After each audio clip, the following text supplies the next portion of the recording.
Halo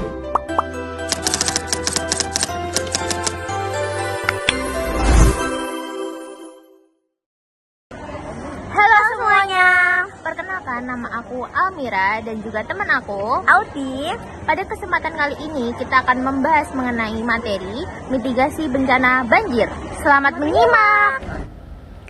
Seperti yang terlihat di depan Rumah Sakit Sultan Agung di Jalan Kaligawe, Semarang, hingga Senin sore banjir masih belum surut.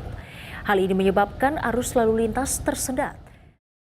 Saat langit gelap dan hujan turun tanpa henti, diiringi dengan suara gemuruh air yang meluap, menandakan ini bukan sekedar hujan biasa.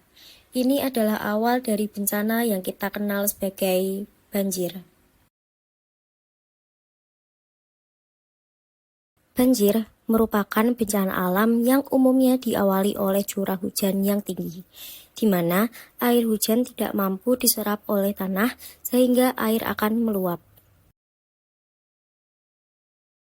Faktor alam. Saat hujan turun dengan intensitas tinggi, air yang jatuh ke permukaan tanah menjadi sangat banyak. Jika tanah sudah jenuh atau sudah penuh air, maka air akan meluap dan menyebabkan banjir.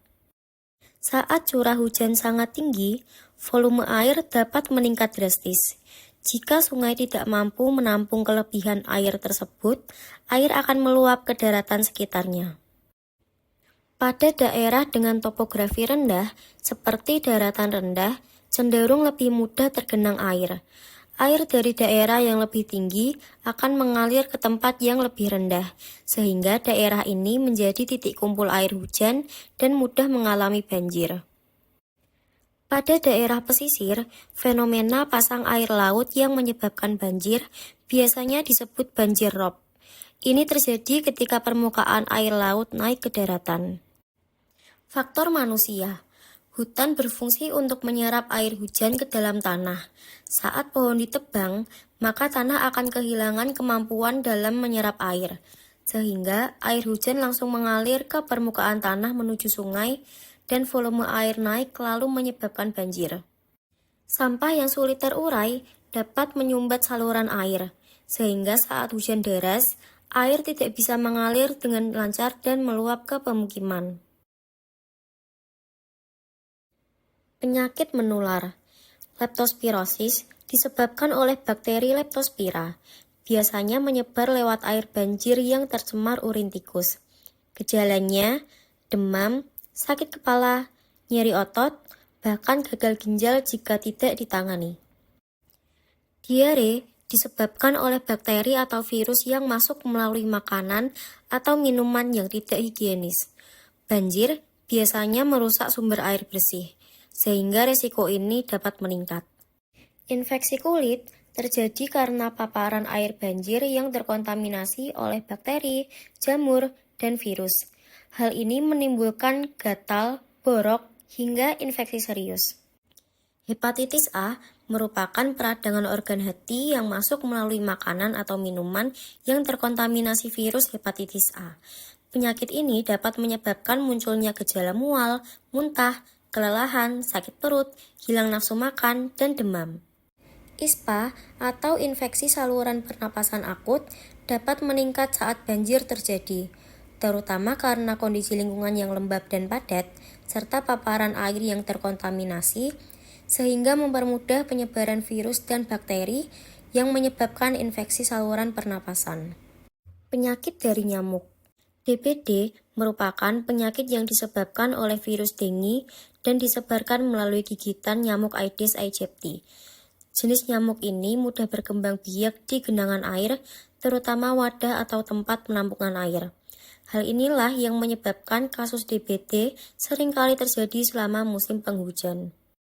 Gangguan mental. Banjir dapat menyebabkan stres karena ketidakpastian, kehilangan, dan pengalaman traumatis. Rasa cemas dapat muncul karena khawatir tentang keselamatan diri dan keluarga, serta dampak banjir terhadap kehidupan sehari-hari. Banjir juga dapat memicu depresi, terutama jika kehilangan rumah, pekerjaan, atau keluarga yang dicintai. Pengalaman traumatis selama banjir, seperti menyaksikan kerusakan atau kehilangan orang yang dicintai, dapat memicu PTSD. Gangguan ini dapat menyebabkan gejala seperti flashback, mimpi buruk, dan menghindari situasi atau tempat yang mengingatkan pada pengalaman traumatisnya. Gangguan tidur, seperti sulit tidur atau terbangun di malam hari, sering dialami oleh korban banjir karena stres dan kecemasan terkait peristiwa banjir.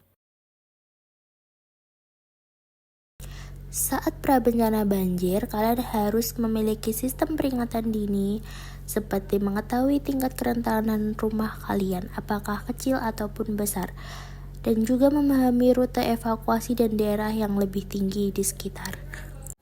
Saat terjadi banjir, kalian harus mengungsi ke tempat yang lebih tinggi dan aman, dan juga waspada pada arus bawah, saluran air, kubangan, dan tempat-tempat yang tergenang air.